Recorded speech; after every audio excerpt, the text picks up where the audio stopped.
Hi everybody, I just thought I would show you a project that got dropped off here the other day. I will start this video by saying that my recommendation to them was not that we do this, but I thought I'd just go over the details of this with you once because it's kind of an interesting project. So this thing, well here, I'll lay my 6-inch scale in it to give you some idea of the size of this. So we're talking, pretty good sized outfit, and I thought I'd discuss with you what's wrong with it and what I would do to it to fix it. I mean, and what options I gave them. So originally the request that I got was, I don't know how well it shows up. You can see there's a step around inside of here, and then you can see heavy wear here. The step is about 5/16 of an inch, and it's worn right just about flush with the step there. So what this is the, well, what I'm going to say is a casting. I'm quite certain ductile iron, but anyways, casting that's the support for the pivot point on the rear axle in a very large front end loader. This is the pin, if you want to call it that goes in there. This cap, so that pin went in with this part facing in from the other way through this hole, and then this cap went on it right in this bore. It sheared off all 5 of the bolts that are in that pin, left those in the holes. And when they originally brought it to me, this was still captured in here and that cover was on it. I could see that it had blown out, started cracking out the cover, but we couldn't tell what was going on in here other than this was out of it. So that pin, I'm calling it a pin for lack of any better term, that goes in here, has a free-floating, some kind of a fiber synthetic bushing that goes in there. I say free-floating because it slips both in the bore and then also on the outside of that pin, so it can pivot wherever it wants. That thing was gone. It had gone metal on metal and destroyed this. So the original call that I got was told me they had this John Deere loader with this problem, and asking if they sent me this thing, if I could weld it up and rebore it. My initial reaction was, yeah, send it on over. Well, then I get it and immediately took a look at it, and this is obviously a casting. I mean, you can see here where, yeah, some of the sprues and different, you can see, like, here's the parting line in their mold. I mean, it's not a forging, it's obviously a casting. And these kind of castings on heavy equipment are almost always ductile iron. Very, very rarely will they be steel. And the reason behind that, as far as I can tell, is I've done a little researching, and cast steel has almost exactly the same tensile strength as good ductile iron, is more expensive to cast and more difficult to cast, and then ductile iron in its natural annealed state machines just beautiful. So got a lot of characteristics that make it very nice for mass production machining. So the problem here is that as soon as I identified it as ductile iron, which I took a file to the corner of it, you can't see it real well here, but did a little filing. You can tell by the look of it, the way it files, it's ductile iron.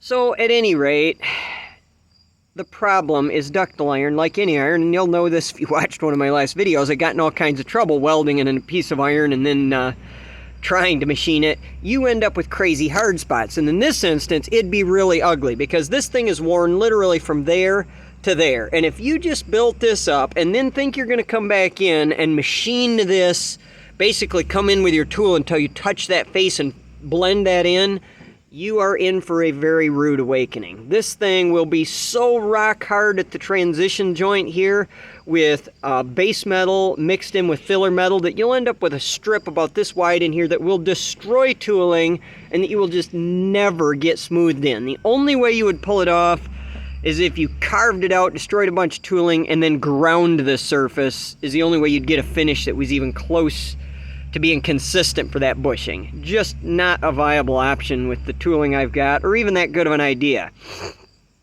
So, that said, I initially called them and said, listen, this welding up this section of machine in it, that's out, it's not happening. The only other suggestion that I had was to take and cut this entire bore back to this shoulder, and then machine a sleeve that basically was 5/16 thick and that we press fit back in here. It is basically captured. It can't get out of there because of the mating axle piece that goes up here. So it's not a fear of it escaping.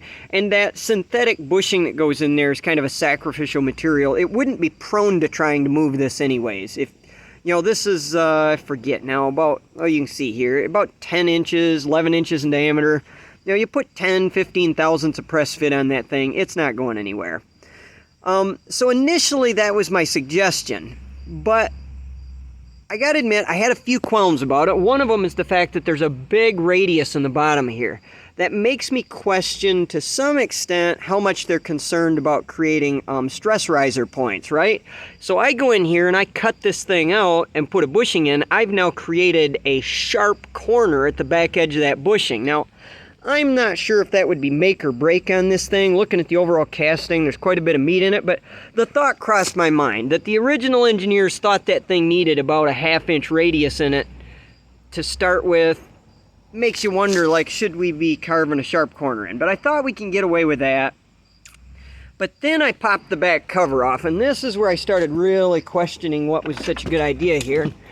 I'll try and flip this thing down without smashing my fingers. All right, so I get the back cover off, and I'm greeted by where this plate was sitting in here like this. It had come loose, bolts broke, and it has carved a 1/4 inch groove in the face of here that starts from here and goes all the way to there. Now, I couldn't even tell what was supposed to be there, but there's enough left of an identical, what I think is an identical piece that was in the cover.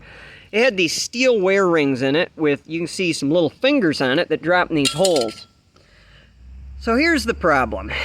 I could, and I even could do this in the bore, I could come in here and braze this up without creating the hard spots, right? Like, braze does not intermingle with the base metal as long as you don't go crazy and melt the iron when you're trying to build it up. And then come in here and build this up. I could do the same thing in the bore. The problem is this thing is subjected to some extreme loads, and I'm not sure that the yield strength of that brazing material is sufficient to take it. So where I left it with them is this part. They've concluded, I think they told me they had found one for $3,800. I told them to go do some more hunting. I gave them some numbers, and I told them that I thought that if they could get a new one of these or a good used one for, you know, let's say, my estimate on this thing is that we're going to put about 10 hours into it. Because if I carve that out the way I'm going to do this, I don't have a lathe big enough to spin it.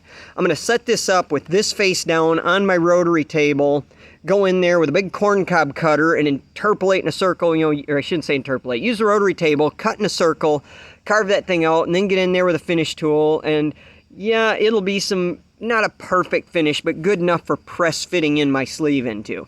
There's going to be a lot of setup, a lot of horsing around with that, and then this, you know, filling it in, and then I got to locate the completely gone divot. There's somewhere in here, there's another hole. Like, I got to figure out what this pattern is, and I already tell you from looking at it, it's not symmetrical.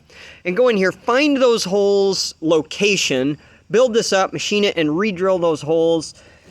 You're going to while horsing around, and I'm not super confident of that buildup. And the problem I've got then is if it hammers this thing back out and fails in 6 months, nobody's going to be happy. And I want to make sure that the fixes that I give the customer is something that they're genuinely pleased with when they get this part and then they run it for the next 10 years. Not they call me in 6 months and say, why didn't you tell us to not do this? So I'm just showing you guys this. This is the kind of thing I get a lot of requests for, and I just don't always say yes. Can I fix this and make it work? Absolutely. The question is, should I? And right now we're still finding that out.